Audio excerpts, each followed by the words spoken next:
Okay.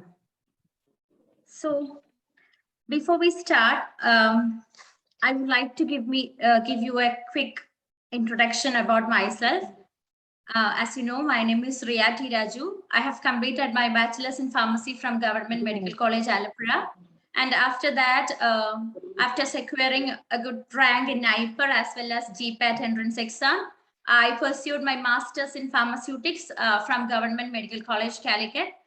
And then I joined our prestige institution, Hindustan College of Pharmacy, as an assistant professor in the Department of Pharmaceutics. Within 1 year of starting my career as an assistant professor itself, I joined PG diploma in OSPA for pharmaceutical sciences, and I graduated from the University of Sunderland in UK with merit actually in July 2022. And now in July itself, I started as a pre-reg pharmacist here in a pharmacy, in a leading pharmacy chain in UK that's called Cohen's Chemist. So ipo njan Cohen's Chemist ennu parayunna pharmacy chainil pre-reg pharmacist inde positionilana work cheyyunnathu. So let's start straight away to the matter. How can you become a pharmacist in UK? So ഇവിടെ എങ്ങനെ ഒരു pharmacist ആകാമെന്ന് ഞാൻ പഠിപ്പിച്ച സ്റ്റുഡൻസിന് പറഞ്ഞു കൊടുക്കാൻ വേണ്ടിയിട്ടാണ് ഞാൻ ഇന്ന് ഇവിടെ ഉള്ളത്. It's a simple process actually. നമുക്ക് UK ഫാർമസിസ്റ്റ് ആവുന്ന ഹോൾ പ്രോസസ്സിനെ 4 പ്രോസസ് ആയിട്ട് ഡിവൈഡ് ചെയ്യാം. So it can be confined into 4 different stages. First step എന്ന് പറയുന്നത് GPHC അഡ്ജുഡിക്കേഷൻ ആണ്. അതായത് നമുക്ക് നമ്മുടെ കൺട്രിയില് ഫാർമസി കൗൺസിൽ ഓഫ് ഇന്ത്യ ഉള്ളതുപോലെ UK ജനറൽ ഫാർമസ്യൂട്ടിക്കൽ കൗൺസിൽ എന്ന് പറയുന്ന GPHC ആണ് ഫാർമസിയുടെ ഗവേണിംഗ് ബോഡി ആയിട്ടുള്ളത്.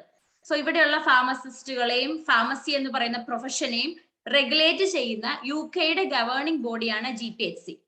GPHC ആദ്യം നമ്മളെ ഓസ്പാപ്പ് ചെയ്യാൻ ഇൻവൈറ്റ് ചെയ്യുക എന്നുള്ളതാണ് നമ്മുടെ ഫസ്റ്റ് സ്റ്റെപ്പ്. ആ സ്റ്റെപ്പിന്റെ ഡീറ്റെയിൽസ് നമുക്ക് പിന്നീട് കാണാം. സോ ഫസ്റ്റ് പ്രോസസ് എന്ന് പറയുന്നത് UK ഫാർമസി ഗവേണിംഗ് ബോഡി ആയിട്ടുള്ള GPHCയിൽ നിന്നും അഡ്ജുഡിക്കേഷൻ വാങ്ങുക അല്ലെങ്കിൽ ഓസ്പാപ്പ് ചെയ്യാൻ വേണ്ടിയിട്ട് പെർമിഷൻ വാങ്ങുക എന്നുള്ളതാണ് നമ്മുടെ first step. Okay. And the second step എന്ന് പറയുന്നത് ഓസ്പാപ്പില് നമ്മൾ അഡ്മിഷൻ നേടുന്നു, ഗ്രാജുവേറ്റ് ചെയ്യുന്നു എന്നുള്ളതാണ്. സോ GPHCയുടെ ലെറ്റർ കിട്ടിയതിന് ശേഷം നമ്മൾ ഓസ്പാപ്പ് എന്ന് പറയുന്ന കോഴ്സിൽ ജോയിൻ ചെയ്യുന്നു, ഗ്രാജുവേറ്റ് ചെയ്യുന്നു എന്നുള്ളതാണ് സെക്കൻഡ് സ്റ്റെപ്പ്. മൂന്നാമത്തെ സ്റ്റെപ്പിലാണ് ഞാനിപ്പോൾ ഉള്ളത്. അതായത് നമ്മൾ ഓസ്പാപ്പ് എന്ന് പറയുന്ന കോഴ്സ് കംപ്ലീറ്റ് ചെയ്തതിന് ശേഷം ഇവിടെ ഒരു പ്രീ രജിസ്ട്രേഷൻ ട്രെയിനി ആയിട്ട് നമ്മൾ പ്രാക്ടീസ് ചെയ്യുന്നു, അല്ലെങ്കിൽ പ്രീ രജിസ്ട്രേഷൻ ഫാർമസിസ്റ്റ് ആയിട്ട് വർക്ക് ചെയ്യുന്നു. സോ സത്യം പറഞ്ഞാല് പ്രീ രജിസ്ട്രേഷൻ ട്രെയിനിങ് എന്ന് പറയുന്നത് നമ്മൾ ഒരു ഫാർമസിസ്റ്റിന്റെ എല്ലാ റെസ്പോൺസിബിലിറ്റിയും ഏറ്റെടുത്ത് ഇവിടെ ഫാർമസിസ്റ്റിന്റെ എല്ലാ ജോലികളും ചെയ്ത് നമ്മൾ വിത്ത് പേയ്മെന്റ് നമ്മൾ വർക്ക് ചെയ്യാണ്. അതോടൊപ്പം തന്നെ നമ്മൾ പ്രാക്ടിക്കൽ സ്കിൽസ് ഗെയിൻ ചെയ്യാണ്. എന്തിനു വേണ്ടിയിട്ട്? സ്റ്റെപ്പ് 4 അതായത് GPHC registration exam, the final step in becoming A pharmacist in UK. അതാണ് GPHC രജിസ്ട്രേഷൻ എക്സാം. നമ്മള് ഓസ്പാപ്പ് പാസ്സായി പ്രീ രജിസ്ട്രേഷൻ ട്രെയിനി ഫാർമസിസ്റ്റ് ആയിട്ട് വർക്ക് ചെയ്തതിന് ശേഷം നമ്മൾ ഇവിടുത്തെ ഗവേണിംഗ് ബോഡി ആയിട്ടുള്ള GPHCയുടെ ഫൈനൽ രജിസ്ട്രേഷൻ എക്സാം അറ്റൻഡ് ചെയ്യുന്നു. ആ എക്സാം പാസ് ആവുകയാണെങ്കിൽ നമ്മൾ ഇവിടുത്തെ രജിസ്റ്റേർഡ് ഫാർമസിസ്റ്റ് ആവുന്നു.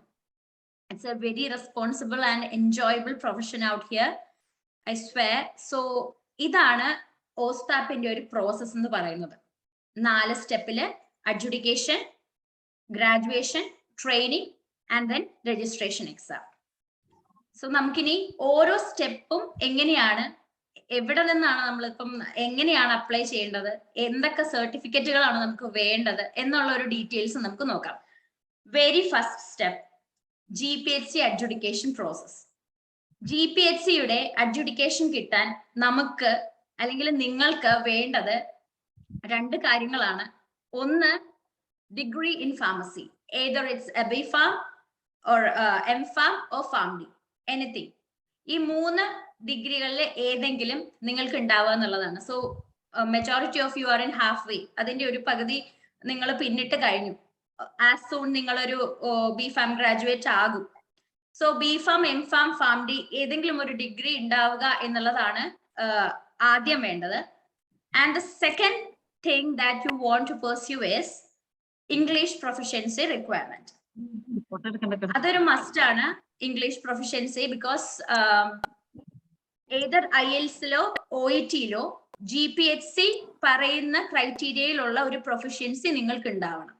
So other than B Pharm degree, നിങ്ങൾ ഓസ്പാപ്പ് ഉദ്ദേശിക്കുന്നുണ്ടെങ്കിൽ, അല്ലെങ്കിൽ വേറെ ഓസ്പാപ്പ് എന്നല്ല, മറ്റു വിദേശത്തെ ഏതൊരു രാജ്യത്തിലോട്ടും നിങ്ങൾക്ക് ഫാർമസിസ്റ്റ് ആയിട്ട് ജോലി ചെയ്യാൻ നിങ്ങൾ ഉദ്ദേശിക്കുന്നുണ്ടെങ്കിൽ ഡെഫിനറ്റ്ലി നിങ്ങൾ മേക്കപ്പ് ചെയ്യേണ്ടത് നിങ്ങളുടെ ലാംഗ്വേജ് പ്രൊഫഷ്യൻസി ആണ്.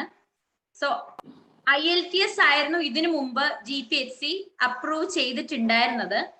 IELTS-ല് ഓരോ മൊഡ്യൂളിലും listening, reading, writing and speaking, ഈ 4 മൊഡ്യൂളിനും മിനിമം 7 ഉണ്ടെങ്കിൽ മാത്രമേ നമുക്ക് GPHC-യുടെ അഡ്ജുഡിക്കേഷൻ പ്രൊസീജിയറിലോട്ട് കടക്കാൻ പറ്റുള്ളൂ. ലാസ്റ്റ് ഇയർ തൊട്ട്, കഴിഞ്ഞ വർഷം മുതൽ OET അപ്രൂവ് ചെയ്തിട്ടുണ്ട്. സോ OET-ല് ഈ പറഞ്ഞ 4 മൊഡ്യൂളുകളിലും B എങ്കിലും മിനിമം ഉണ്ടെങ്കിൽ നിങ്ങൾക്ക് GPHC അഡ്ജുഡിക്കേഷൻ പ്രൊസീജിയറിലോട്ട് കടക്കാം. സോ സത്യം പറഞ്ഞാൽ UK-ലോട്ട് നിങ്ങൾക്ക് വരാൻ വേണ്ടി, ഓസ്പാപ്പ് എന്നൊരു കോഴ്സ് ചെയ്ത് വരാൻ വേണ്ടി നിങ്ങൾക്ക് പ്രധാനമായിട്ടും 2 റിക്വയർമെന്റുകളാണ് ഉള്ളത്. One thing is your degree, second thing is your language proficiency. ആ ഒരു പ്രൊഫഷ്യൻസി നിങ്ങൾ മീറ്റ് ചെയ്യുവാണെങ്കിൽ, ഈ പറയുന്ന ഗ്രേഡ്സ് നിങ്ങൾ മീറ്റ് ചെയ്യുവാണെന്നുണ്ടെങ്കിൽ നിങ്ങൾക്ക് GPHC അഡ്ജുഡിക്കേഷൻ പ്രോസസ്സിലേക്ക് കടക്കാം, അതിന്റെ ആപ്ലിക്കേഷൻ ഫോർവേഡ് ചെയ്യാൻ സാധിക്കും. ഇനി GPHC അഡ്ജുഡിക്കേഷൻ ആപ്ലിക്കേഷൻ നിങ്ങൾ വെക്കുമ്പോൾ എന്തൊക്കെ ഡോക്യുമെന്റ്സ് ആണ് നിങ്ങൾക്ക് അപ്പൊ വേണ്ടി വരിക? ഓക്കെ, നിങ്ങളിത് ഇന്ത്യയിൽ നിന്നുണ്ടാ ചെയ്യുക. നിങ്ങൾ ഡിഗ്രി കഴിഞ്ഞു, IELTS-ഓ OET-ഓ നിങ്ങൾ എഴുതിയെടുത്തു. സോ നിങ്ങൾ ഇപ്പോൾ ഇന്ത്യയിലാണ്, നിങ്ങൾ എന്തെങ്കിലും ജോലി ചെയ്യുന്നുണ്ടായിരിക്കാം, അല്ലെങ്കിൽ നിങ്ങൾ വേറെ ഏതെങ്കിലും ജോലിക്ക് വേണ്ടി പെർസ്യൂ ചെയ്യുമായിരിക്കാം, അല്ലെങ്കിൽ ഓസ്പാപ്പ് തന്നെ മനസ്സിൽ വിചാരിച്ച് മുന്നോട്ട് പോകുമായിരിക്കാം. സോ ആ ഒരു സ്റ്റേജില് you have to send your degree certificates, your transcripts, പിന്നെ നമ്മളിപ്പോ ഇംഗ്ലീഷ് പ്രൊഫഷ്യൻസി നേടിയതിൽ OET അല്ലെങ്കിൽ IELTS അതിന്റെ സർട്ടിഫിക്കറ്റ്, പിന്നെ ഗുഡ് സ്റ്റാൻഡിംഗ് സർട്ടിഫിക്കറ്റ്. അത് നമുക്ക് നമ്മുടെ സ്റ്റേറ്റ് ഫാർമസി കൗൺസിലുമായിട്ട് രജിസ്റ്റർ ചെയ്തതിന് ശേഷം സ്റ്റേറ്റ് ഫാർമസി കൗൺസിലില്, കേരള സ്റ്റേറ്റ് ഫാർമസി കൗൺസിലില് അപ്ലൈ ചെയ്താൽ നമുക്ക് ഗുഡ് സ്റ്റാൻഡിംഗ് സർട്ടിഫിക്കറ്റ് കിട്ടും. ഗുഡ് സ്റ്റാൻഡിംഗ് സർട്ടിഫിക്കറ്റ്, പിന്നെ 2 റെഫറൻസുകൾ. ഓക്കെ, 2 റെഫറൻസുകൾ എന്ന് പറഞ്ഞാൽ നിങ്ങളുടെ ക്യാരക്ടർ ആൻഡ് കണ്ടക്റ്റിനെ പറ്റിയിട്ട് നിങ്ങളെ പഠിപ്പിച്ച ഏതെങ്കിലും ട്യൂട്ടേഴ്സോ, അതായത് നിങ്ങളെ പഠിപ്പിച്ച സാറുമാർ, ടീച്ചേഴ്സ്, അല്ലെങ്കിൽ നിങ്ങൾ വർക്ക് ചെയ്തിട്ടുണ്ടെങ്കിൽ നിങ്ങൾ വർക്ക് ചെയ്ത സ്ഥാപനത്തിലെ മേധാവിയോ തരുന്ന ഒരു സർട്ടിഫിക്കറ്റ്, ഒരു റെക്കമെൻഡേഷൻ, നിങ്ങളുടെ ക്യാരക്ടർ ഓക്കെ ആണെന്ന് പറയുന്ന ഒരു സർട്ടിഫിക്കറ്റ്, പിന്നെ GPHC-യുടെ ആപ്ലിക്കേഷൻ ഫോം. ഇത്രയും ഫില്ല് ചെയ്ത് GPHC-ക്ക് സെൻഡ് ചെയ്യാന്നുള്ളതാണ് നിങ്ങളുടെ GPHC അഡ്ജുഡിക്കേഷൻ കിട്ടാൻ വേണ്ടിയിട്ടുള്ള 2ാമത്തെ സ്റ്റെപ്പ്. സോ ഡിഗ്രിയോ IELTS-ഓ നേടിക്കഴിഞ്ഞാൽ ഇത്രയും സർട്ടിഫിക്കറ്റ്, ഞാനിവിടെ ലിസ്റ്റ് ചെയ്തേക്കുന്ന സർട്ടിഫിക്കറ്റ്സ് സെൻഡ് ചെയ്യുവാണെങ്കിൽ, ഇതിൽ വളരെ ഇമ്പോർട്ടന്റ് ആയിട്ടുള്ള മറ്റൊരു സർട്ടിഫിക്കറ്റ് ആണ് എനി കമ്പയറബിലിറ്റി സർട്ടിഫിക്കറ്റ്. അത് ഇവിടുത്തെ UK ഗവൺമെന്റ് നമ്മുടെ ഡിഗ്രിയെ UK ഡിഗ്രിയുമായിട്ട് കമ്പയർ ചെയ്തിട്ട് തരുന്ന ഒരു സ്റ്റേറ്റ്മെന്റ് ഓഫ് ക്വാളിഫിക്കേഷൻ കമ്പയറബിലിറ്റി ആണ്. അത് ഈ പറയുന്ന സൈറ്റിൽ, ഈ enic.org.uk എന്ന് പറയുന്ന സൈറ്റിൽ നിങ്ങളുടെ ഡിഗ്രി സർട്ടിഫിക്കറ്റുകൾ അപ്ലോഡ് ചെയ്ത് കൊടുത്ത് അവർ പറയുന്ന ഒരു മിനിമം പേയ്മെന്റ് ഉണ്ട്, അറൌണ്ട് ഒരു 6,000. ആ ഒരു പേയ്മെന്റും കൂടെ ചെയ്ത് കഴിഞ്ഞാൽ നിങ്ങൾക്ക് UK-യുടെ എഡ്യൂക്കേഷൻ ക്വാളിഫിക്കേഷൻ വെച്ചിട്ട് നിങ്ങളുടെ ഡിഗ്രി അവർ റാങ്ക് ചെയ്ത് തരും. അതായത് ബിഫാം ഒരു ലെവൽ 6, എംഫാം ഒരു ലെവൽ 7, അങ്ങനെ റാങ്ക് ചെയ്ത് തരും. ആ ഒരു സർട്ടിഫിക്കറ്റും കൂടെ നിങ്ങൾക്ക് ആവശ്യമുണ്ട്. അത് ഈ സൈറ്റിൽ നിങ്ങൾ കയറി അപ്ലൈ ചെയ്യുവാണെന്നുണ്ടെങ്കിൽ നിങ്ങൾക്ക് നിങ്ങളുടെ അഡ്രസ്സ് കൊടുക്കുമ്പോൾ നിങ്ങളുടെ വീട്ടിൽ ആ സർട്ടിഫിക്കറ്റ് എത്തും. സോ ഇത്രയും ഡോക്യുമെന്റ്സ് GPHC-ക്ക് സെൻഡ് ചെയ്യാൻ പറ്റുവാണെന്നുണ്ടെങ്കിൽ നമുക്ക് GPHC അഡ്ജുഡിക്കേഷൻ ആഫ്റ്റർ റിവ്യൂവിങ് അവർ തരും. സോ നമ്മുടെ സർട്ടിഫിക്കറ്റും ഈ നമ്മൾ കൊടുത്ത ഡിഗ്രി, ട്രാൻസ്ക്രിപ്റ്റ്, ഈ വക സർട്ടിഫിക്കറ്റുകളെല്ലാം അവർ റിവ്യൂ ചെയ്തതിന് ശേഷം അവർ നമുക്കൊരു GPHC അഡ്ജുഡിക്കേഷൻ ലെറ്റർ, ഇൻവിറ്റേഷൻ അയക്കും. So the process is quite simple. ഇത്രയും ചെയ്ത് കഴിഞ്ഞാൽ GPHC അഡ്ജുഡിക്കേഷൻ ലെറ്റർ കിട്ടിയാൽ തന്നെ നമുക്ക് ഒരു ഒരു പകുതി വേ നമ്മൾ പിന്നിട്ടതുപോലെയാണ്. ബിക്കോസ് GPSC അഡ്ജുഡിക്കേഷൻ കിട്ടുക എന്ന് പറയുന്നത് തന്നെ വലിയൊരു കാര്യമാണ്. So that it's a way to get entered into UK as an OSPAP student. Okay, so നമ്മൾ ഡിഗ്രി കംപ്ലീറ്റ് ചെയ്ത് IELTS OET നേടിയതിനു ശേഷം അതിന്റെ സർട്ടിഫിക്കറ്റുകളും എനി കമ്പാരബിലിറ്റി സർട്ടിഫിക്കറ്റും good standing certificate from Kerala state pharmaceutical ബോഡിയിൽ നിന്നുള്ള ഗുഡ് സ്റ്റാൻഡിംഗ് സർട്ടിഫിക്കറ്റ്, അതിനുശേഷം 2 റെഫറൻസുകൾ. ഏതാ നിങ്ങൾ ജോലി ചെയ്തിട്ടില്ല എന്നുണ്ടെങ്കിൽ അക്കാഡമിക് റെഫറൻസ് മതി. നിങ്ങളെ പഠിപ്പിച്ച ഏതെങ്കിലും 2 അധ്യാപകര് നിങ്ങൾക്ക് വേണ്ടി റെഫറൻസ് തരുന്നു, നിങ്ങൾക്ക് വേണ്ടി ഒരു സർട്ടിഫിക്കറ്റ് ടൈപ്പ് ചെയ്ത് തരുന്നു, നിങ്ങൾ എന്റെ അറിവില് നല്ലൊരു സ്റ്റുഡന്റ് ആണ് എന്നുള്ള രീതിയിൽ ഒരു സർട്ടിഫിക്കറ്റ്. എനിക്ക് റെഫറൻസ് തന്നത് നമ്മുടെ ഹിന്ദുസ്ഥാൻ കോളേജിന്റെ പ്രിൻസിപ്പൽ സുജിത് സാറാണ്. സുജിത് സാറിന്റെ റെക്കമെൻഡേഷൻ ലെറ്റർ ആണ് GPSCക്ക് പോയിരിക്കുന്നത് OSPAP ചെയ്യുന്നതിന് മുമ്പ്. ആൻഡ് ദെൻ GPSCയുടെ സൈറ്റിൽ കാണുന്ന ആപ്ലിക്കേഷൻ ഫോമും കൂടെ ഡൗൺലോഡ് ചെയ്ത് അതും ഫിൽ ചെയ്ത് നമ്മൾ GPSCക്ക് സെൻഡ് ചെയ്യുന്നു. And we will wait for a payment link. So ഇത്രയും ഡോക്യുമെന്റ്സ് നമ്മൾ GPSCയുടെ വെബ്സൈറ്റിലുള്ള ആ വെബ് അഡ്രസ്സിലോ അല്ലെങ്കിൽ GPSCയുടെ നേരിട്ടുള്ള അഡ്രസ്സിൽ പോസ്റ്റലായിട്ടോ സെൻഡ് ചെയ്യുമ്പോഴത്തേക്കും നമുക്കൊരു പേയ്മെന്റ് ലിങ്ക് കിട്ടും. ആ പേയ്മെന്റ് ലിങ്കിൽ, അതായത് GPSC നമുക്കൊരു അഡ്ജുഡിക്കേഷൻ ലെറ്റർ തരണമെങ്കിൽ അതിനൊരു പേയ്മെന്റ് ഉണ്ട്. അത് അറൌണ്ട് 70,000 ആയിരുന്നു. ഓക്കെ, സോ ആ ഒരു പേയ്മെന്റും കൂടെ ചെയ്യുമ്പോൾ 70,000 പേയ്മെന്റും കൂടെ ചെയ്യുമ്പോൾ വിത്തിൻ എ വീക്ക് പേയ്മെന്റ് കഴിഞ്ഞ് ഒരാഴ്ച കഴിഞ്ഞ് നമുക്ക് GPSCയുടെ ലെറ്റർ കിട്ടും. സോ ഈ ഒരു ഹോൾ പ്രോസസ്സിന് ഇവർ ഈ ഡോക്യുമെന്റ്സ് റിവ്യൂ ചെയ്യാനും പേയ്മെന്റ് ലിങ്ക് അയക്കാനും പിന്നീട് നമുക്ക് ലെറ്റർ കിട്ടാനും വേണ്ടിയിട്ട് ഒരു 2 months ടൈം ഫ്രെയിം ആണ് അവര് മുമ്പ് പറഞ്ഞിരുന്നത്. ഇപ്പം തിരക്ക് കൂടിയിട്ട് സമയം ഒരുപാട് ലാഗ് ആവുന്നുണ്ട്. പക്ഷെ വെബ്സൈറ്റിൽ അവര് പറയുന്നത് 2 മാസം സമയമാണ് GP അഡ്ജുഡിക്കേഷൻ പ്രോസസ്സിന് മൊത്തത്തിൽ എടുക്കുക. 70,000 ആണ് അതിന്റെ പേയ്മെന്റിന്റെ ചാർജ് ആവുക അറൌണ്ട്. എനി കമ്പാരബിലിറ്റി സർട്ടിഫിക്കറ്റിന് നിങ്ങൾക്ക് 6,000 അറൌണ്ട് ചെലവാകും. ഞാൻ എക്സ്പെൻസും കൂടെ ഇതിന്റെ കൂടെ പറയുന്നുണ്ട്. ആർക്കെങ്കിലും ട്രൈ ചെയ്യാൻ താല്പര്യം ഉണ്ടെങ്കിൽ മൊത്തത്തിലൊരു ഐഡിയ കിട്ടാൻ വേണ്ടിയിട്ടാണ്. Okay, and the second step, അങ്ങനെ GPSC അഡ്ജുഡിക്കേഷൻ ലെറ്റർ നമുക്ക് കിട്ടിക്കഴിഞ്ഞാൽ രണ്ടാമത്തെ സ്റ്റെപ്പാണ് ഇവിടെ OSPAPന് അഡ്മിഷൻ നേടി പഠിക്കുക എന്നുള്ളത്. വേറെ ഒരു രാജ്യത്തും ഫാർമസിസ്റ്റ് ആവാൻ വേണ്ടിയിട്ട്, ആ രാജ്യത്തിലെ ഫാർമസിസ്റ്റ് ആവാൻ വേണ്ടിയിട്ട്, മീൻസ് ഓവർസീസ് എന്നുള്ള ഒരാൾക്ക്, ആ രാജ്യത്തിന് പുറത്തുള്ള ഒരു വ്യക്തിക്ക് ആ രാജ്യത്തിലെ ഫാർമസിസ്റ്റ് ആവാൻ വേണ്ടിയിട്ട് ഒരു കോഴ്സ് അവൈലബിൾ അല്ല. ഓക്കെ, അതായത് ഇപ്പൊ കാനഡയിലോട്ട് പോകണമെന്നുണ്ടെങ്കിൽ അവിടെ ഫാർമസിസ്റ്റ് ആകണമെങ്കിൽ അവിടെ PEBC എന്ന് പറഞ്ഞുകൊണ്ട് ഒരു എക്സാം ആണ്. ആ എക്സാം ഒരു 4 ലെവലായിട്ടുള്ള ഒരു ഇന്റൻസ് എക്സാം ആണ്. അതിനെ നമ്മൾ തന്നെ ട്രെയിൻ ചെയ്ത് നമ്മൾ തന്നെ ആ എക്സാമിന് സിറ്റ് ചെയ്താണ് പാസ് ആവേണ്ടത്. അല്ലാതെ നമ്മളെ ആരും ട്രെയിൻ ചെയ്യിക്കുകയോ ഇതാണ് ഇവിടുത്തെ രീതി, ഇങ്ങനെയൊക്കെയാണ് എക്സാമിന് ക്വസ്റ്റ്യൻസ് വരിക എന്ന് പറഞ്ഞു തരാനോ ഒരു കൺഫൈൻഡ് ആയിട്ടുള്ള ഒരു പ്രോഗ്രാം മറ്റൊരു രാജ്യത്തും ഇല്ല. അമേരിക്കയിലോ ന്യൂസിലൻഡിലോ കാനഡയിലോ നമുക്ക് അവൈലബിൾ അല്ല. UK മാത്രമാണ് നമുക്ക് ഒരു കോഴ്സിന് ജോയിൻ ചെയ്തിട്ട് ഒരു 9 months കൊണ്ട് ആ കോഴ്സിലൂടെ കടന്നുപോയി എന്തൊക്കെയാണ് UK ഫാർമസിസ്റ്റിന്റെ റെസ്പോൺസിബിലിറ്റീസ്, എന്തൊക്കെയാണ് അവിടെ നമ്മൾ ചെയ്യേണ്ടത്, പിന്നെ definitely about the clinical aspects of medicines. അപ്പൊ ഈ കാര്യങ്ങളെല്ലാം നമ്മൾ ട്രെയിൻ ചെയ്ത് ഇവിടുത്തെ ഒരു ഫാർമസിസ്റ്റ് ആക്കാൻ നമ്മളെ കേപ്പബിൾ ആക്കുന്ന ഒരേ ഒരു ബ്രിഡ്ജിങ് കോഴ്സ് UK മാത്രമേ ഉള്ളൂ, അതാണ് OSPAP. സോ വൺസ് നമുക്ക് GPSC അഡ്ജുഡിക്കേഷൻ കിട്ടിക്കഴിഞ്ഞാല് OSPAPന് നമുക്ക് അഡ്മിഷൻ എടുക്കാം. സാധാരണ സ്റ്റുഡന്റ് വിസ പോലെ തന്നെയാണ് ഈ OSPAP കോഴ്സും വരുന്നത്. പക്ഷേ വ്യത്യാസം എന്ന് പറയുന്നത് മറ്റെല്ലാ കോഴ്സുകൾക്കും ഇങ്ങനെ ഒരു ഗവേണിംഗ് ബോഡിയുടെ അപ്രൂവൽ ആവശ്യമില്ല. ഫാർമസിയിൽ മറ്റെന്ത് കോഴ്സ് ചെയ്യാൻ വേണ്ടി നിങ്ങൾ UK വന്നാലും ഇങ്ങനെ GPSC അഡ്ജുഡിക്കേഷൻ ലെറ്ററിന്റെ ആവശ്യം നിങ്ങൾക്കില്ല. നിങ്ങൾക്ക് നേരിട്ട് ആ യൂണിവേഴ്സിറ്റിയുമായിട്ട് കോണ്ടാക്ട് ചെയ്ത് നിങ്ങൾക്ക് ഫീസ് അടച്ച് അവരുടെ ഒരു റിക്വയർമെന്റ്സ് ഒക്കെ ഫുൾഫിൽ ചെയ്താൽ നിങ്ങൾക്ക് ആ കോഴ്സിന് ജോയിൻ ചെയ്യാം. പക്ഷെ OSPAPന് മാത്രമാണ് GPSCയുടെ ഒരു ലെറ്റർ വേണ്ടത്. GPSC അഡ്ജുഡിക്കേഷൻ ലെറ്റർ ഇല്ലാതെ നമുക്ക് OSPAPന് അഡ്മിഷൻ കിട്ടത്തില്ല. സോ നമ്മൾ അഡ്ജുഡിക്കേഷൻ ലെറ്റർ കിട്ടിയതിന് ശേഷം യൂണിവേഴ്സിറ്റീസിന് ആപ്ലിക്കേഷൻ അയക്കുന്നു. എനിക്ക് അഡ്ജുഡിക്കേഷൻ ലെറ്റർ കിട്ടിയിട്ടുണ്ട്, ഇത്രയും റിക്വയർമെന്റ്സ് ഞാൻ ഫുൾഫിൽ ചെയ്തിട്ടുണ്ട്, നമ്മുടെ സർട്ടിഫിക്കറ്റ്സ് ഒക്കെ അപ്ലോഡ് ചെയ്ത് കൊടുത്തിട്ട് നമ്മൾ OSPAP അഡ്മിഷൻ സീക്ക് ചെയ്യുന്നു. OSPAP എന്ന് പറയുന്നത് ഓവർസീസ് ഫാർമസിസ്റ്റ് അസസ്മെന്റ് പ്രോഗ്രാം ആണ്. അതായത് ഓൾറെഡി ക്വാളിഫൈഡ് ആയിട്ടുള്ള ഫാർമസിസ്റ്റുകളായിട്ടാണ് നിങ്ങളെ ഈ രാജ്യത്തുള്ള യൂണിവേഴ്സിറ്റീസ് കാണുന്നത്. സോ നിങ്ങൾക്ക് പുതുതായിട്ട് എന്തെങ്കിലും പഠിപ്പിച്ചു തരികയല്ല, UK-യിലുള്ള രീതി എന്താന്ന് നിങ്ങളെ ഇൻട്രൊഡ്യൂസ് ചെയ്തു തരിക, നിങ്ങൾക്ക് എത്രത്തോളം നോളജ് ഉണ്ടെന്ന് അസസ് ചെയ്യുക, നിങ്ങളെ വാല്യൂ ചെയ്യുക മാത്രമാണ് ഓവർസീസ് ഫാർമസിസ്റ്റ് അസസ്മെന്റ് പ്രോഗ്രാം കൊണ്ട് ഉദ്ദേശിക്കുന്നത്. അപ്പൊ ഈ ഒരു അസസ്മെന്റ് പ്രോഗ്രാം അല്ലെങ്കിൽ OSPAP എന്ന് പറയുന്നത് 2 രീതിയിലുണ്ട്. either as a PG diploma course or as an MSc course. PG diploma 9 മാസവും MSc 12 months 13 months ആണ്. 9 മാസമുള്ള PG ഡിപ്ലോമ കോഴ്സും 13 മാസത്തോളം എടുക്കുന്ന MSc കോഴ്സുമായിട്ടാണ് OSPAP അവൈലബിൾ ആയിട്ടുള്ളത്.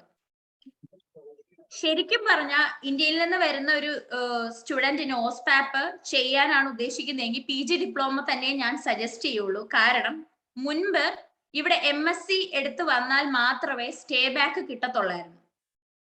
2 വർഷത്തെ സ്റ്റേ ബാക്ക് കിട്ടണമെങ്കിൽ MSc OSPAP എടുത്ത് വരണമായിരുന്നു. അതുകൊണ്ട് ഇന്റർനാഷണൽ സ്റ്റുഡൻസിന് ഇവിടെ സ്റ്റേ ബാക്ക് കിട്ടാൻ വേണ്ടിയിട്ടും കൂടെയാണ് MSc OSPAP എന്നൊരു കോഴ്സ് അവിടെ ഉണ്ടായിരുന്നത്. പക്ഷെ ഇപ്പോ സിനാരിയോ മാറി. ഇപ്പൊ ഫാർമസിസ്റ്റ് എന്ന് പറയുന്ന ജോബിന് ഇവിടെ ഭയങ്കര വലിയ ഡിമാൻഡാണ്. സ്കിൽഡ് വർക്കർ കാറ്റഗറിയിലാണ് ഫാർമസിസ്റ്റ് കിടക്കുന്നത്. സോ ആ ലിസ്റ്റിലോട്ട് ഫാർമസിസ്റ്റ് എന്ന് പറയുന്ന ഒരു ജോബ് കയറിയത് ലാസ്റ്റ് ഇയർ ആണ്. സോ ആ ഒരു ലിസ്റ്റിൽ ഫാർമസിസ്റ്റ് എന്നൊരു ജോബ്, സ്കിൽഡ് വർക്കർ ജോബിന്റെ കൂട്ടത്തിൽ ഫാർമസിസ്റ്റ് കിടക്കുന്നത് ഹൈലി ഡിമാൻഡഡ് ആയിട്ടുള്ള ഒരു ജോബ് ആയതുകൊണ്ടാണ്. അതുകൊണ്ട് തന്നെ ഇവിടുത്തെ ഗവൺമെന്റ്, ഇവിടുത്തെ ഹോം ഓഫീസും പുതിയ റൂള് കൊണ്ടുവന്നിട്ട് PG ഡിപ്ലോമ ചെയ്യുന്ന സ്റ്റുഡൻസ്, ഇന്റർനാഷണൽ സ്റ്റുഡൻസിനും 2 വർഷത്തെ സ്റ്റേ ബാക്ക് അഷ്യൂർ ചെയ്യുന്നുണ്ട്. സോ PG ഡിപ്ലോമ മതി നമുക്കിവിടെ ഫാർമസിസ്റ്റ് ആവാൻ. PG ഡിപ്ലോമയും MSc OSPAPും തമ്മിലുള്ള വ്യത്യാസം ഒന്നേ ഉള്ളൂ. പഠിക്കുന്നതും പഠിപ്പിക്കുന്നതും ഒക്കെ സെയിം ആണ്, ഒരേ ക്ലാസ്സിലാണ്. PG ഡിപ്ലോമക്കാര് ഏറ്റവും അവസാനം ഒരു പ്രോജക്റ്റ് ചെയ്യുന്നില്ല എന്നുള്ളതേ ഉള്ളൂ. 9 മാസം കഴിഞ്ഞ് ബാക്കി ഉള്ള 3 മാസം MScക്കാർ ഒരു പ്രോജക്റ്റ് ചെയ്യും. PG ഡിപ്ലോമക്കാർക്ക് ആ പ്രോജക്റ്റ് ചെയ്യണ്ട. So better to choose PG diploma itself. ഇനി ഏത് യൂണിവേഴ്സിറ്റി, അപ്പൊ കോഴ്സ് തിരഞ്ഞെടുക്കുമ്പോൾ PG ഡിപ്ലോമ OSPAP ആണ് നമ്മുടെ മുമ്പിലുള്ള ഏറ്റവും best choice.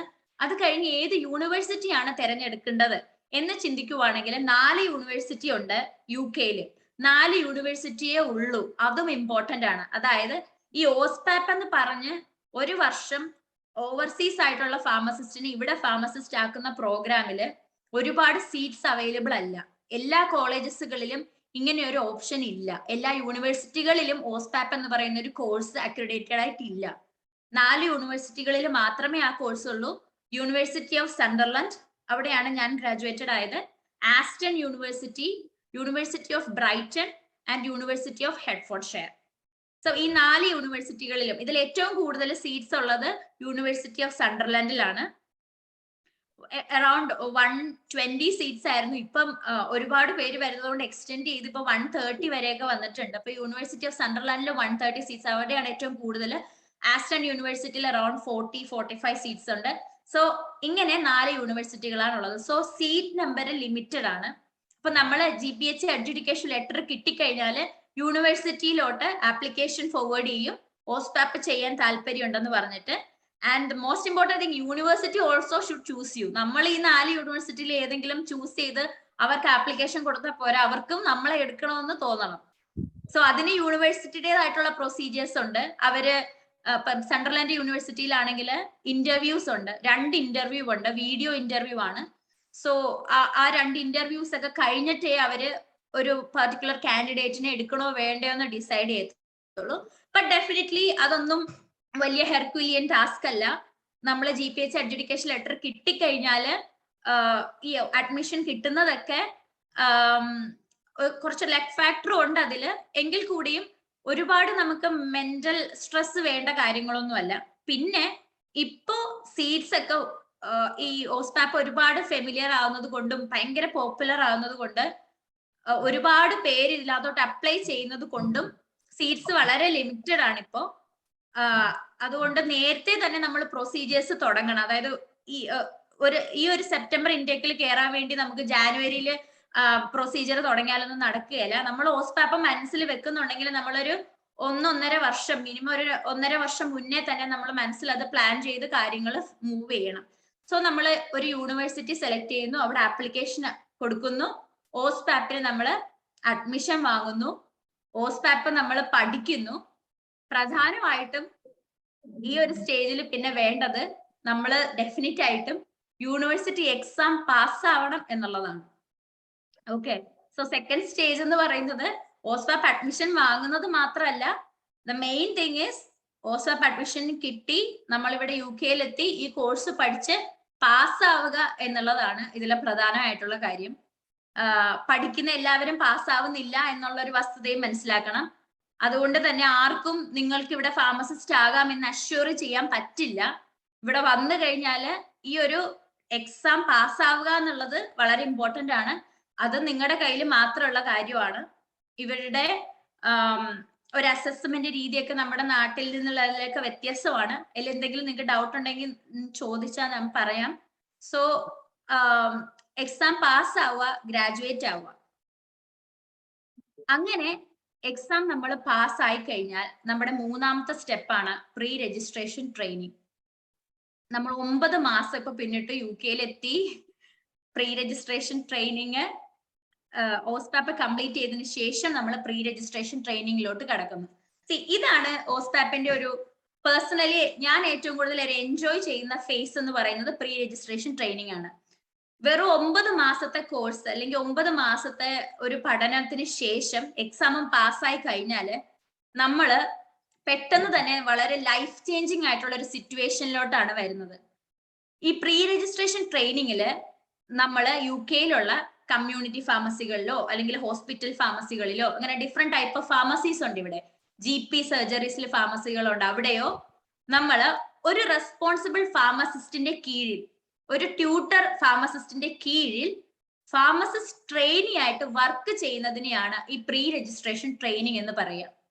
Okay, once we have passed the graduation we are getting into a position of pre registration training. It is a 52 weeks training. Actually 52 ആഴ്ച നീണ്ട, അതായത് ഏകദേശം 1 വർഷത്തോളമുള്ള ഒരു ട്രെയിനിങ് ആണ്. അത് GPHC അപ്രൂവ്ഡ് ആയിട്ടുള്ള ട്രെയിനിങ് പ്രിമൈസസുകളിൽ. GPHC അപ്രൂവ്ഡ് ട്രെയിനിങ് പ്രിമൈസസ് എന്ന് പറയുമ്പോൾ കമ്മ്യൂണിറ്റി ഫാർമസിയോ ഹോസ്പിറ്റൽ ഫാർമസിയോ അല്ലെങ്കിൽ GP സർജറിയിലുള്ള ഫാർമസിയോ, ഇവിടെയൊക്കെ GPHC അപ്രൂവ്ഡ് ആയിട്ടുള്ള ഒരു ഫാർമസി ആണെന്നുണ്ടെങ്കിൽ അവിടെ the training is taking under the supervision of A pre registration tutor. ആ ഫാർമസിയിലെ പ്രധാനപ്പെട്ട ഫാർമസിസ്റ്റ്, ഒരു ഫാർമസി ആകുമ്പോൾ അവിടെ ഈ നാട്ടിലെ UK ഒരു ഫാർമസിയിൽ ഒരു മെയിൻ ഫാർമസിസ്റ്റ് കാണും. ഫാർമസി മാനേജർ എന്ന് നമ്മൾ അവരെ വിളിക്കും, സീനിയർ ഫാർമസിസ്റ്റ് എന്ന് വിളിക്കും. സോ ആ ഫാർമസിസ്റ്റിന്റെ കീഴിലാണ് നമ്മൾ അവിടെ വർക്ക് ചെയ്യുന്നത്. ഓക്കെ, സോ അവിടെ നമ്മൾ ചെയ്യുന്നത് ലിറ്ററലി ഒരു ഫാർമസിസ്റ്റ് ചെയ്യേണ്ട എല്ലാ ജോലികളെയും നമ്മൾ ഒരു ഫാർമസിസ്റ്റിന്റെ റെസ്പോൺസിബിലിറ്റിയിൽ ചെയ്യാണ്. സോ നമുക്ക് മുകളിൽ ഒരു ഫാർമസിസ്റ്റ് ഉണ്ട്, but still we are doing everything which can be practiced as a pharmacist in UK. ഒരു ഫാർമസിസ്റ്റ് UK ചെയ്യേണ്ട കാര്യങ്ങളെല്ലാം നമ്മൾ 1 വർഷത്തോളം എടുത്ത് നേരിട്ട് പ്രാക്ടീസ് ചെയ്യാണ്. സോ അപ്പൊ നമുക്ക് കിട്ടുന്ന എക്സ്പോഷർ വളരെ വലുതാണ്. അപ്പൊ നമുക്ക് നമ്മൾ കോഴ്സ് ചെയ്തപ്പോ ഈ 9 മാസം കൊണ്ട് നമ്മൾ പഠിച്ച കാര്യങ്ങള്, നമ്മൾ നാട്ടില് ബിഫാം ചെയ്തോണ്ടിരുന്നപ്പോ നമ്മൾ പഠിച്ച കാര്യങ്ങള് ഒക്കെ നമുക്ക് പ്രയോജനപ്പെടുത്താൻ പറ്റുന്ന ഒരു സമയമാണിത്. ഓക്കെ, അങ്ങനെ നമ്മൾ അവിടെ വർക്ക് ചെയ്യുന്നു. GPHCയുടെ വെബ്സൈറ്റിൽ ഒരു 55 ഇന്ററിംഗ് ഔട്ട്കംസ് ഉണ്ട്. അതായത് ഈ പ്രീ രജ് പീരീഡില് നമ്മളിൽ നിന്ന് GPHC പ്രതീക്ഷിക്കുന്ന കാര്യമുണ്ട്. അത് ഇങ്ങനെ ലിസ്റ്റ് ചെയ്ത് പറഞ്ഞിട്ടുണ്ട്, ഒരു 55 കാര്യങ്ങൾ. ഒന്നുമില്ല, പേഷ്യൻസുമായിട്ട് നന്നായിട്ട് ഇടപെടുക, മരുന്നുകളെ പറ്റിയിട്ടുള്ള നോളജ്, കൗൺസിലിംഗ് കൊടുക്കുക, ഇവിടുത്തെ ഓരോ സിസ്റ്റത്തിനെ പറ്റിയിട്ടുള്ള നോളജ്, അങ്ങനെ ഒരു 55 നോളജുകൾ GPHC എണ്ണമിട്ട് പറയുന്നുണ്ട്, ലേണിംഗ് ഔട്ട്കംസ്. സോ ഈ 55 കാര്യങ്ങളിലും നമ്മൾ എഫിഷ്യന്റ് ആണ് എന്ന് നമ്മുടെ ട്യൂട്ടർ 52 വീക്കിൽ സൈൻ ചെയ്ത് കൊടുക്കുമ്പോഴാണ് നമ്മുടെ പ്രീ രജിസ്ട്രേഷൻ ട്രെയിനിങ് കംപ്ലീറ്റ് ആവുന്നത്. Okay, so pre registration training എന്ന് പറയുമ്പോൾ നമ്മളൊരു ഫാർമസിസ്റ്റിന്റെ കീഴില് GPHC അപ്രൂവ് ചെയ്ത ഒരു ഫാർമസിയിൽ വർക്ക് ചെയ്യുവാണ്. അവിടെ നമുക്ക് UK ഒരു ഫാർമസിസ്റ്റിന് കിട്ടുന്ന എല്ലാ റെസ്പെക്റ്റും റെക്കഗ്നിഷനും ഉണ്ട്, റെസ്പോൺസിബിലിറ്റീസ് ഉണ്ട്. ആ ഒരു വർഷം നമ്മൾ ഫാർമസിസ്റ്റ് ആയിട്ട് തന്നെ പ്രാക്ടീസ് ചെയ്ത് ഇവിടുത്തെ രീതികൾ കംപ്ലീറ്റ് ആയിട്ട് പഠിച്ച് നമ്മുടെ ട്യൂട്ടർ GPHCനെ അറിയിക്കും, ഈ ഒരു കാൻഡിഡേറ്റ് ഇത്രയും 55 ലേണിംഗ് ഔട്ട്കംസിലും ഫിറ്റ് ആണ്, രജിസ്ട്രേഷൻ എക്സാമിന് ഇരിക്കാൻ ഫിറ്റ് ആണ് എന്നുള്ളത് GPHC അറിയിക്കും. സോ ഇതാണ് ഈ പ്രീ രജിസ്ട്രേഷൻ ട്രെയിനിങ്ങിൽ നടക്കുന്നത്. ഇതിന്റെ മോസ്റ്റ് അട്രാക്റ്റീവ് ഫാക്ടർ എന്ന് പറയുന്നത് definitely work visa and salary ആണ്. നമ്മൾ ഈ പ്രീ രജിസ്ട്രേഷൻ പീരീഡില് നമ്മൾ ഒരിക്കലും ട്രെയിനി ഫാർമസിസ്റ്റ് ആണെന്നാണ് അറിയുന്നത് എങ്കിലും നമ്മൾ വെറുതെ അല്ല അവിടെ ട്രെയിൻ ചെയ്യുന്നത്. നമ്മൾക്ക് കൃത്യമായിട്ട് നമ്മൾ വർക്ക് വിസയിലാണ്, നമുക്ക് കൃത്യമായിട്ട് ലൈക്ക് എനി ജോബ് നമുക്ക് പേയ്മെന്റ് ഉണ്ട്, പെർ മന്ത് നമുക്ക് പേയ്മെന്റ് ഉണ്ട്. സോ അത് നമ്മുടെ ജോബ് കോൺട്രാക്ട് പ്രകാരമുള്ള പേയ്മെന്റ് ആയിരിക്കും നമുക്ക് കിട്ടുക. നമ്മള് OSPAP ചെയ്തോണ്ടിരിക്കുമ്പോ തന്നെ, ഈവൻ കോഴ്സ് ചെയ്തോണ്ടിരിക്കുമ്പോ തന്നെ നമുക്ക് വരുന്ന പ്രീ രജിസ്ട്രേഷൻ ട്രെയിനിങ്ങിന് വേണ്ടിയിട്ട് നമ്മളെ എടുക്കാൻ, അതായത് പ്രീ രജിസ്ട്രേഷൻ ഫാർമസിസ്റ്റ് ആയിട്ട് ആ ഒരു പർട്ടിക്കുലർ കമ്പനിയിലോട്ട് നമ്മളെ എടുക്കാൻ വേണ്ടി നമുക്ക് ഒരുപാട് ഓഫേഴ്സ് വരും നമ്മൾ ശ്രമിക്കുവാണെങ്കിൽ. സോറി, ഞാൻ പറഞ്ഞതുപോലെ ഇവിടെ ഫാർമസിസ്റ്റ് എന്ന് പറയുന്നത് ഹൈ ഡിമാൻഡഡ് ആയിട്ടുള്ള ഒരു ജോബാണ്. അതുകൊണ്ട് തന്നെ നമ്മൾ OSPAP പഠിച്ചുകൊണ്ടിരിക്കുന്ന സമയത്ത് നമ്മൾ പാസ്സായിട്ടില്ലെന്ന് ഓർക്കണം. നമ്മൾ പാസ്സാകുമെന്ന് പ്രതീക്ഷിച്ച് കമ്പനീസ് നമുക്ക് ജോബ് ഓഫർ തരും. പാസ്സായില്ലെങ്കിൽ നമുക്ക് പ്രീ രജിസ്ട്രേഷൻ ട്രെയിനിങ്ങിലോട്ട് കയറാനോ ആ ജോലിയിലോട്ട് കയറാനോ പറ്റില്ല. പക്ഷേ പാസ്സാവുന്നതിന് മുമ്പ് തന്നെ നിങ്ങൾ പാസ്സാകുവാണെങ്കിൽ ഞങ്ങൾ ജോലി തരാം എന്ന് പറഞ്ഞ് നമുക്ക് ജോബ് കോൺട്രാക്ട്സും ഓഫേഴ്സും നമുക്ക് കിട്ടും. ഓക്കെ, സോ അതൊക്കെയാണ് ഈ OSPAPന്റെ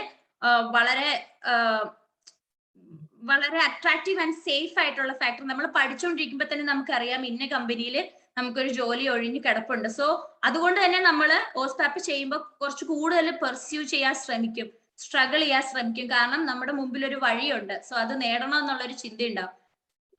പേഴ്സണലി പറയുകയാണെങ്കിൽ എനിക്ക് 4 സ്ഥലത്തു നിന്നാണ് ഓഫർ വന്നത്. അതിൽ നിന്ന് പിക്ക് ചെയ്യുമായിരുന്നു ഏത് ഫാർമസിയിലോട്ട് പോകണമെന്നുള്ളത് ഞാൻ പിക്ക് ചെയ്യുമായിരുന്നു. ഇത് എന്റെ കാര്യമല്ല, എല്ലാവർക്കും അങ്ങനെ തന്നെയാണ്.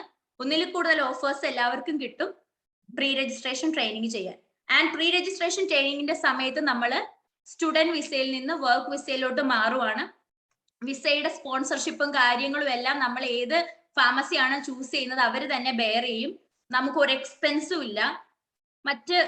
മറ്റു കോഴ്സുകൾ എടുത്ത് വരുന്ന കുട്ടികൾ അങ്ങോട്ട് കാശ് കൊടുത്ത് വർക്ക് വിസ വാങ്ങുന്നത് പോലെയോ അല്ലെങ്കിൽ മറ്റു കെയർ വിസ എടുത്തിട്ടൊക്കെ ഒരുപാട് പേര് പോകുന്നുണ്ട്. വേറെ പല കോഴ്സുകളിലും വരുന്നവർ അവരങ്ങനെ പൈസ കൊടുത്ത് ജോബ് സെക്യൂർ ചെയ്യുന്നത് പോലുള്ള ഒരു ആവശ്യം ഡെഫിനറ്റ്ലി OSPAP ചെയ്ത ഒരാൾക്ക് വരുന്നില്ല.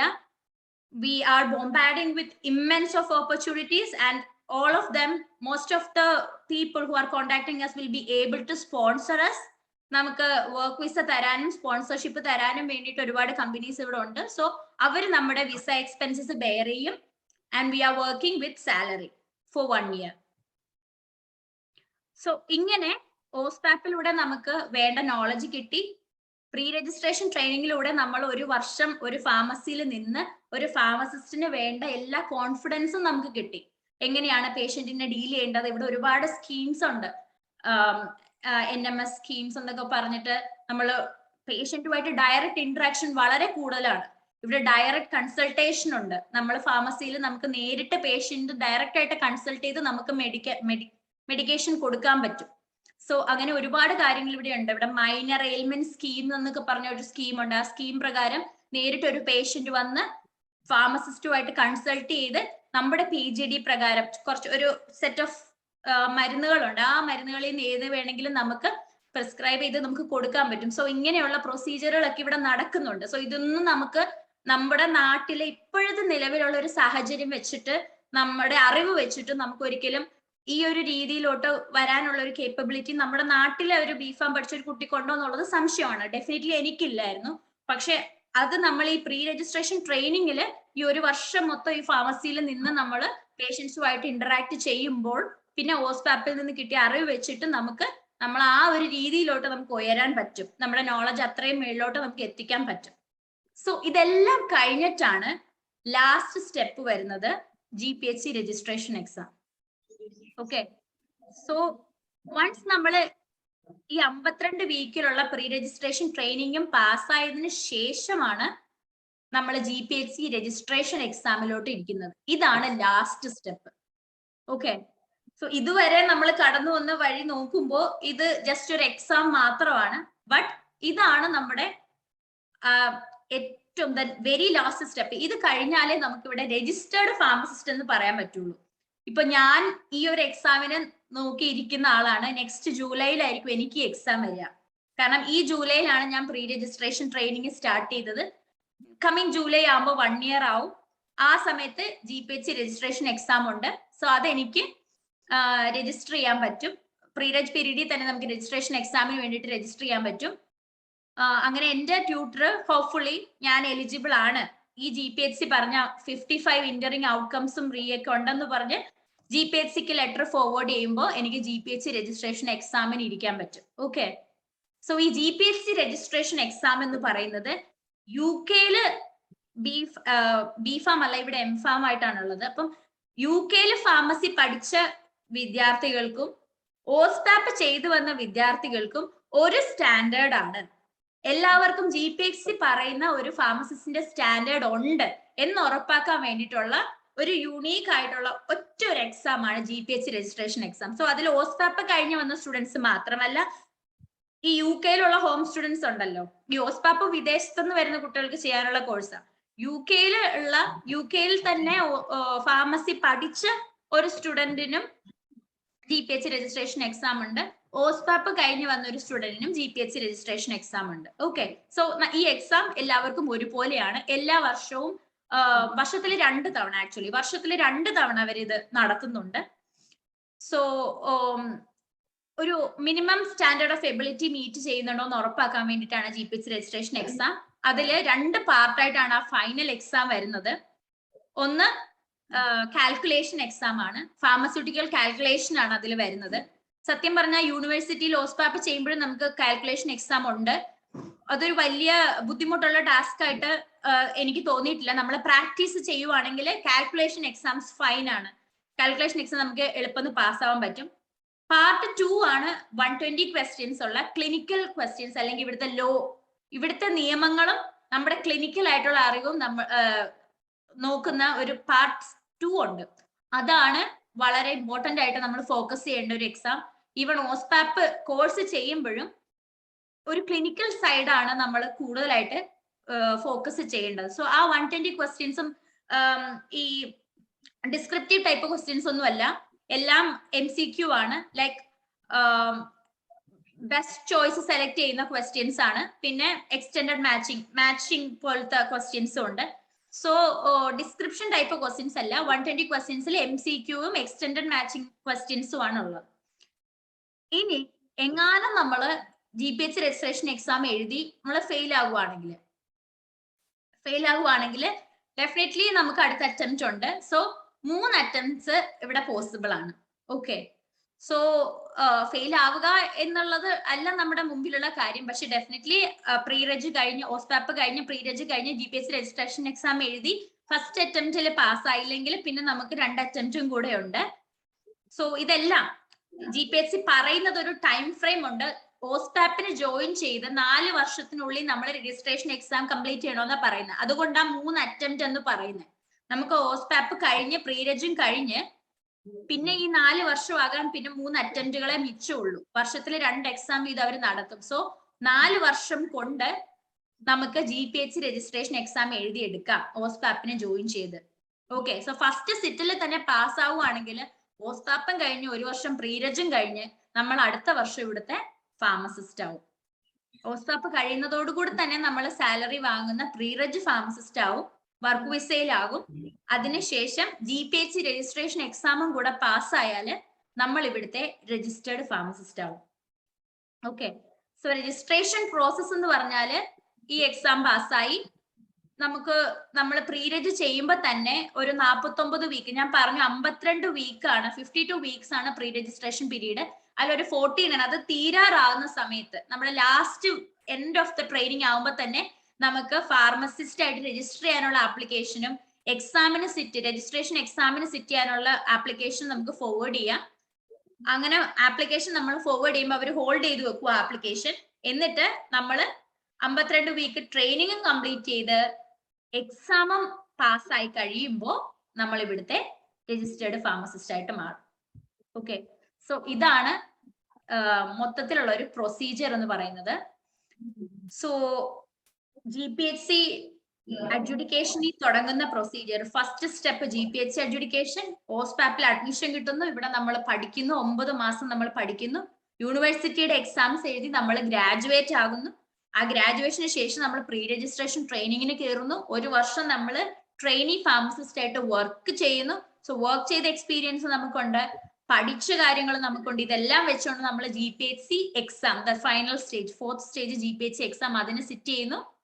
ആ എക്സാം നമ്മൾ 2 പാർട്ടുള്ള എക്സാം. ആ 2 പാർട്ടുള്ള എക്സാമിൽ ഫസ്റ്റ് കാൽക്കുലേഷൻ, സെക്കൻഡ് പാർട്ടിലെ ക്ലിനിക്കൽ ക്വസ്റ്റ്യൻസും UK റെഗുലേഷൻസ് ലോയുമാണ് ചോദിക്കുന്നത്. സോ ആ ഒരു ഇതും കംപ്ലീറ്റ് ചെയ്യുമ്പോഴത്തേക്കും അത്യാവശ്യം ആ എക്സാമിന് വേണ്ടിയിട്ടുള്ള പോർഷൻസ് ഒക്കെ ഓസ്പാപ്പ പഠിക്കുമ്പോൾ തന്നെ അവർ കവർ ചെയ്യുന്നുണ്ട്. അവർ നമുക്ക് മെറ്റീരിയൽസ് തരുന്നുണ്ട്. നമ്മൾ ഇരുത്തി പഠിപ്പിക്കുന്ന രീതി ഒന്നും ഇല്ലെങ്കിലും നമുക്ക് വേണ്ട ഇൻഫോർമേഷൻസ് യൂണിവേഴ്സിറ്റി പ്രൊവൈഡ് ചെയ്യുന്നുണ്ട്. ആസ് സ്ലൈഡ്സ് ആയിട്ടും നോട്ടായിട്ടും ഡിസ്കഷൻസ് ആയിട്ടും ഒക്കെ അവർ പ്രൊവൈഡ് ചെയ്യുന്നുണ്ട്. സോ അങ്ങനെ നമ്മൾ രജിസ്ട്രേഷൻ എക്സാം പാസ്സായി കഴിയുമ്പോൾ നമ്മൾ ഇവിടുത്തെ ഫാർമസിസ്റ്റ് ആവുന്നു. സോ ഇതാണ് ഇതിന്റെ ഒരു പ്രൊസീജിയർ.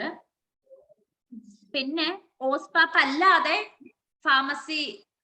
ഫാർമസിയിൽ എന്തൊക്കെ ഓപ്പർച്യൂണിറ്റീസ് ഉണ്ട് എന്ന് ചോദിക്കുവാണെങ്കിൽ ഡെഫിനറ്റ്ലി സാധാരണ എല്ലാ കോഴ്സസും പോലെ ഇവിടെയും ഫാർമസി റിലേറ്റഡ് പോസ്റ്റ് ഗ്രാജുവേഷൻ കോഴ്സസുകൾ ഒരുപാടുണ്ട്. ക്ലിനിക്കൽ ഫാർമസി MSc ഉണ്ട്, ഡ്രഗ് ഡിസൈനിൽ മാസ്റ്റേഴ്സ് ഇൻ ഡ്രഗ് ഡിസൈൻ ഉണ്ട്, മാസ്റ്റേഴ്സ് ഓഫ് പബ്ലിക് ഹെൽത്ത് ഉണ്ട്.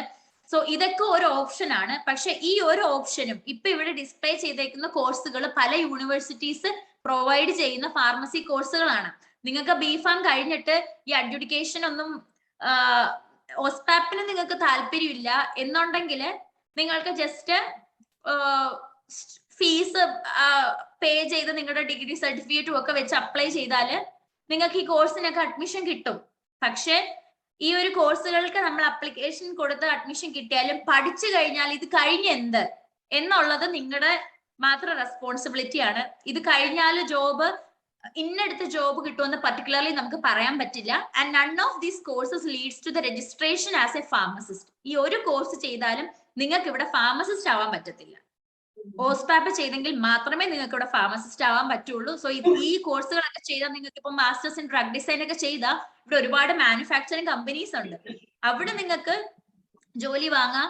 നിങ്ങൾ കേപ്പബിൾ ആണെന്ന് തോന്നിയാൽ ഓർഗനൈസേഷൻ നിങ്ങൾക്ക് വർക്ക് വിസ തരും. ബട്ട് ഇപ്പൊ മാസ്റ്റേഴ്സ് ഓഫ് പബ്ലിക് ഹെൽത്ത് ചെയ്താലും ഒരുപാട് ഓപ്പർച്യൂണിറ്റീസ് ഉണ്ട്.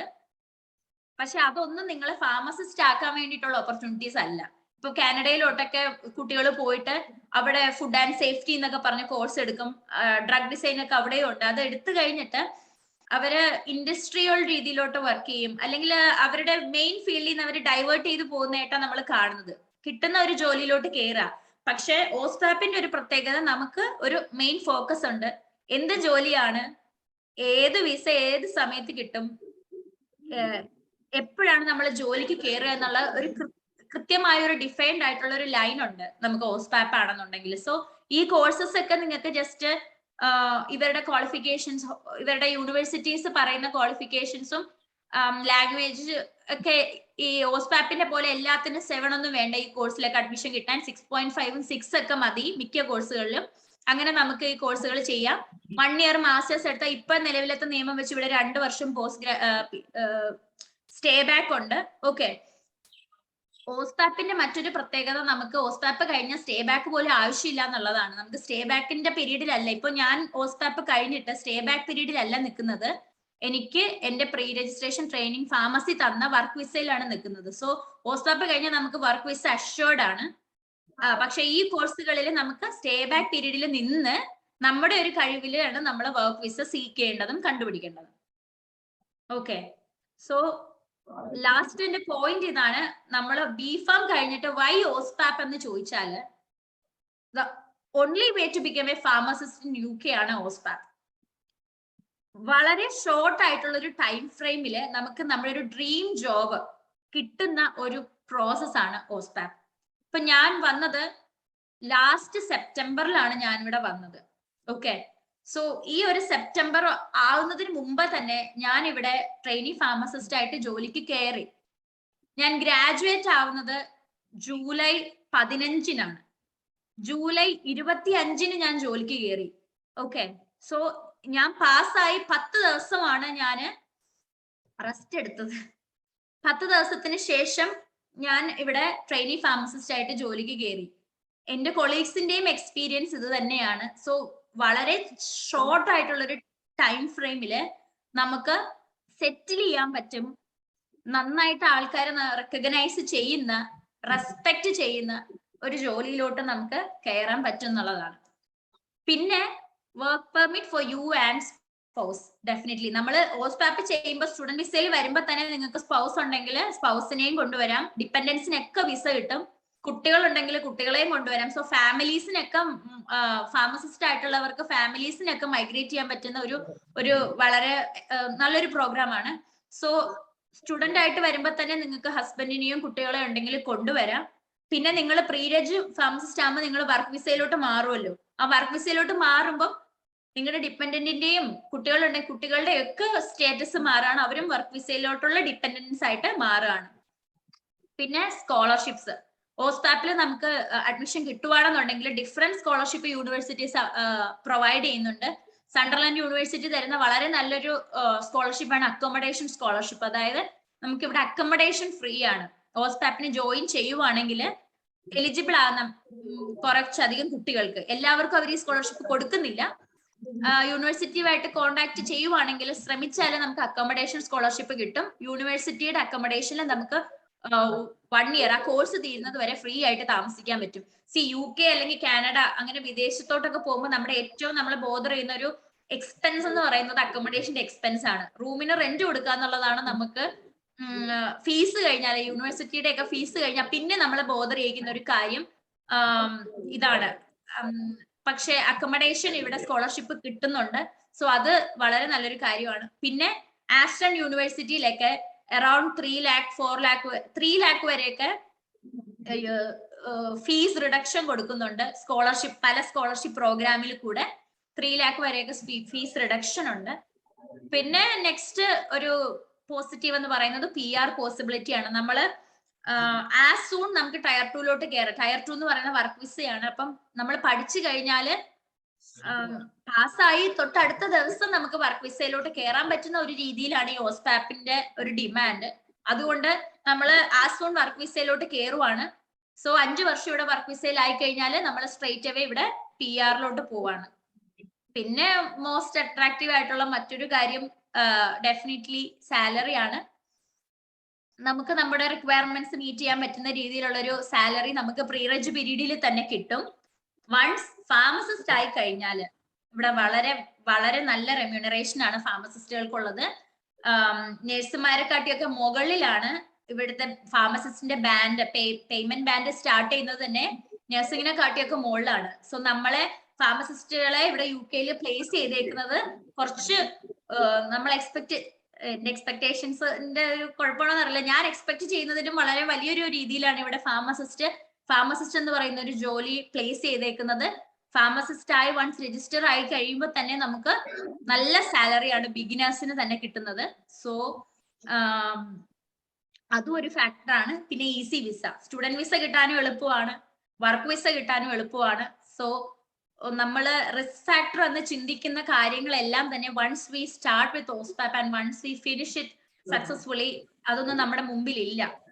സോ ഇതൊക്കെയാണ് ഓസ്പാപ്പിന്റെ ഒരു ബെനിഫിറ്റ് ആയിട്ട് എനിക്ക് തോന്നുന്നത്.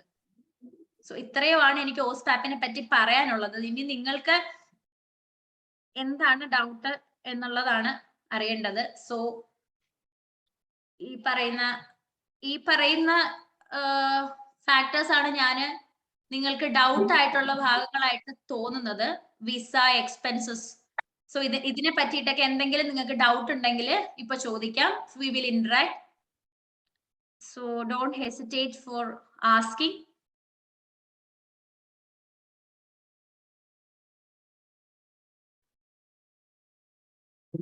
Have you got any questions?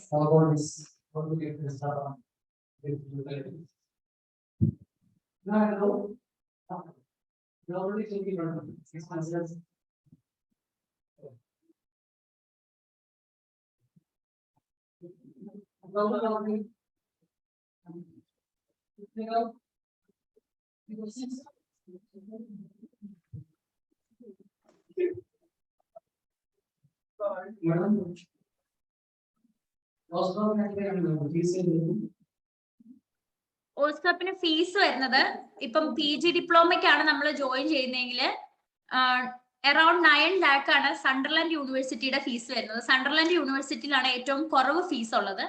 So Sunderland യൂണിവേഴ്സിറ്റിയാണ് പാസ് പെർസെന്റേജിലും ഒക്കെ മുന്നിട്ട് നിൽക്കുന്നത്. അതായത് അവിടുത്തെ എഡ്യൂക്കേഷനും വളരെ നല്ലതാണ്, അവിടുത്തെ ഫീസും കുറവാണ്.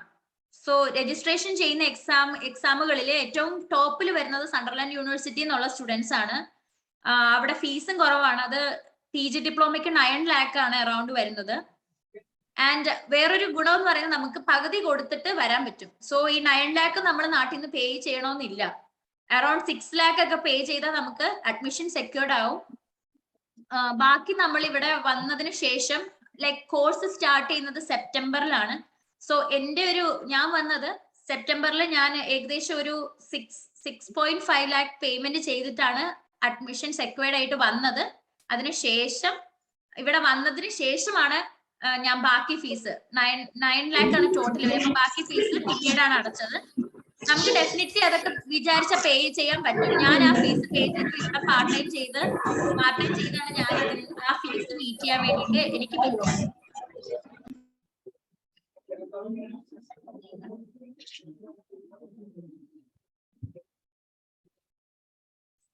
മറ്റു യൂണിവേഴ്സിറ്റികളിൽ കുറച്ച് കൂടുതലാണ്. ആസ്റ്റണിലൊക്കെ 11 അറൌണ്ട് ആണെന്നാണ് തോന്നുന്നത്. പക്ഷേ സണ്ടർലാൻഡ് യൂണിയിൽ 9 lakh ആണ്. സോ ഏകദേശം ആ ഒരു റേഞ്ചിലാണ് വരിക, അതിന്റെ മുകളിലോട്ടാണ്.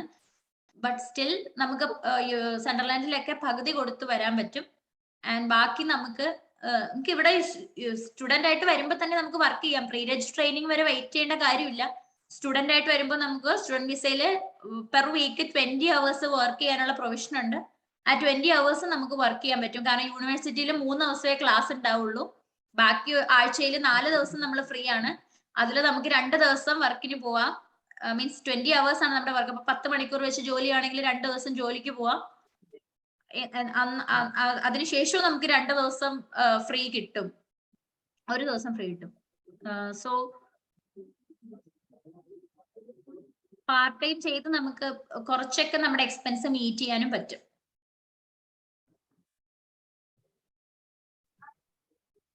Any question?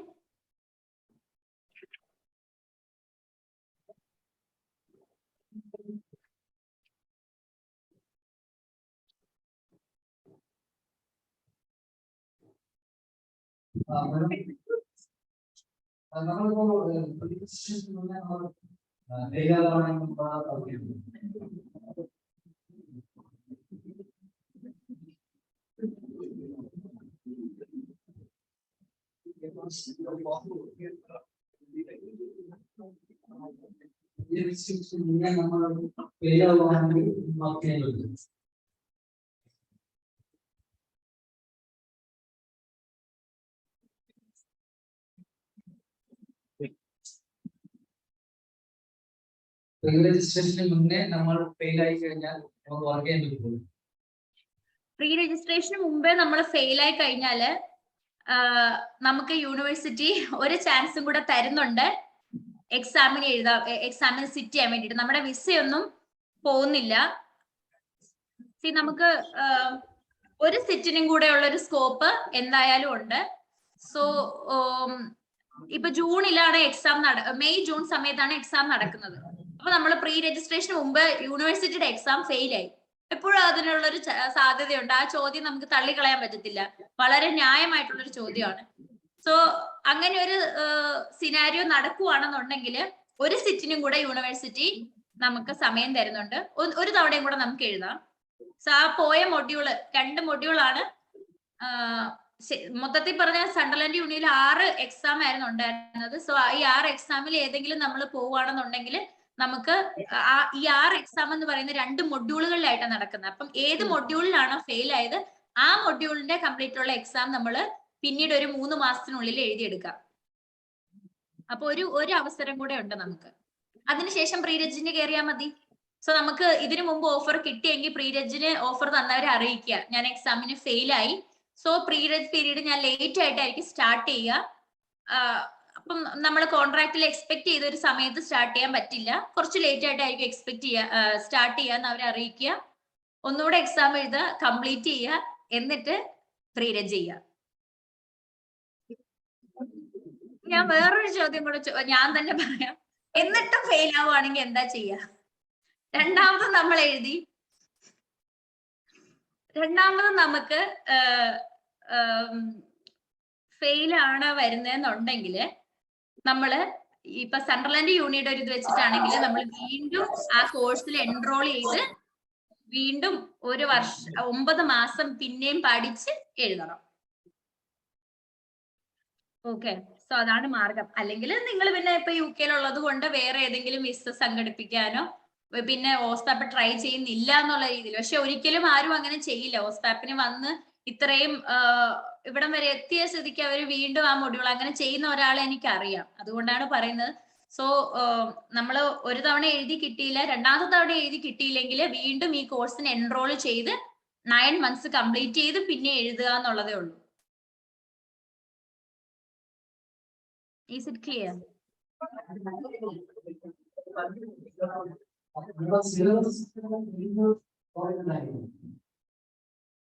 എന്താ ചോദിക്കുന്നത്? സിലബസിനെ പറ്റിയിട്ടാണോ ചോദിച്ചത്? Syllabus, okay. നമ്മുടെ ഓസ്പാപ്പിന്റെ സിലബസ് എന്ന് പറയുന്നത് ഭയങ്കര ഇൻട്രസ്റ്റിംഗ് ആയിട്ടുള്ള സിലബസ് ആണ്. നമ്മളെ നാട്ടില് കുറെ ക്ലാസിഫിക്കേഷൻസ് പഠിക്കുന്നു, കെമിക്കൽ സ്ട്രക്ചേഴ്സ് പഠിക്കുന്നു, ഒരുപാട് കാര്യങ്ങൾ നമ്മൾ ഒരുപാട് ഇൻഫർമേഷൻസ് നമുക്ക് ഓൾറെഡി കിട്ടുന്നുണ്ട്. നമ്മൾ ഒരുപാട് ഇൻഫർമേഷനുമായിട്ട് കൊളിഷൻ ആവുന്നുണ്ട് നാട്ടിൽ വെച്ച്. പക്ഷെ ഇതൊക്കെ എന്തിനാ പഠിക്കുന്നത്? പ്രായോഗികമായിട്ട് എങ്ങനെ നമുക്കിത് യൂസ് ചെയ്യാൻ പറ്റുന്നു എന്നുള്ളതാണ് ഒരു ചോദ്യം. ആരെങ്കിലും വന്നിപ്പോ ഇത് എന്തിനുള്ള മരുന്നാന്ന് ചോദിച്ചാൽ പോലും നമുക്ക് കൃത്യമായിട്ടുള്ള രീതിയിൽ പറഞ്ഞു കൊടുക്കാൻ പറ്റാത്ത ഒരു അവസ്ഥയിലാണ് നമ്മള്. എന്റെ അവസ്ഥയൊക്കെ അത് തന്നെയായിരുന്നു. ബിഫാം കഴിയുമ്പോൾ ആ ഒരു അവസ്ഥയിലാണ് നമ്മൾ പുറത്തിറങ്ങുന്നത്. അപ്പോ ഓസ്പാപ്പില് നമുക്ക് ഇവിടെ ഇരുത്തി കുറെ പോർഷൻസ് തന്ന് പഠിപ്പിക്കുക എന്നുള്ള രീതിയിലല്ല. ഇവിടെ മോർ ഇൻറ്റു പ്രാക്ടിക്കൽ സൈഡാണ്. ഗ്രൂപ്പുകളാക്കി നമ്മളെ ഓരോ ദിവസവും ചില ടോപ്പിക്സിൽ ഡിസ്കഷൻ നടത്തും. ചില റോൾ പ്ലേസ്, അതായത് നമ്മൾ ഫാർമസിസ്റ്റ് ആയിട്ട് മറ്റൊരു സ്റ്റുഡന്റ് പേഷ്യന്റ് ആയിട്ട്, എന്നിട്ട് ഒരു ടോപ്പിക്കും തരും. അതായത് ഇപ്പൊ ഒരു ഹൈപ്പർ ടെൻഷൻ എന്നൊക്കെ പറഞ്ഞൊരു ടോപ്പിക് ആണെങ്കിൽ അങ്ങനെ ഒരു പേഷ്യന്റ് ആയിട്ട് നമ്മൾ തന്നെ ആക്ട് ചെയ്തിട്ട്, സോ അങ്ങനെ ഒരു ഇന്ററാക്റ്റീവ് ആയിട്ടുള്ള ഒരു സ്റ്റഡിയാണ് ഇവിടെ നടക്കുന്നത്. ആ ഒരു 9 മാസം കൂടെ നമ്മൾ ഈ ഇന്ററാക്റ്റീവ് ആയിട്ടുള്ള സ്റ്റഡിയിൽ കൂടെ അത്യാവശ്യം പ്രാക്ടിക്കൽ ആയിട്ട് എങ്ങനെ നമുക്ക് നമ്മുടെ അറിവുകൾ യൂസ് ചെയ്യാം എന്ന് നമ്മൾ പഠിക്കും. സോ ഇവിടെ ക്ലിനിക്കൽ സൈഡ് ആണ് നമ്മൾ കൂടുതലായിട്ടും ഫോക്കസ് ചെയ്യുന്നത്. ഓസ്പാപ്പിൻ എന്ന് പറഞ്ഞിട്ട് കൃത്യമായിട്ട് റെഫർ ചെയ്യാൻ ഒരു ബുക്കും ഇല്ല. ആപ്പാടെ നമ്മൾ റെഫർ ചെയ്യാൻ ഉപയോഗിക്കുന്ന ബുക്ക് ഈ ബുക്കാണ് BNF. എന്റെ വീഡിയോ ക്ലിയർ ആണോ എന്ന് അറിഞ്ഞുകൂടാ, ഞാൻ സ്റ്റക്ക് ആയിട്ടാ കാണുന്നത്. ഞാൻ ഇവിടെ സ്റ്റക്ക് ആയിട്ടിരിക്കുവാണോ?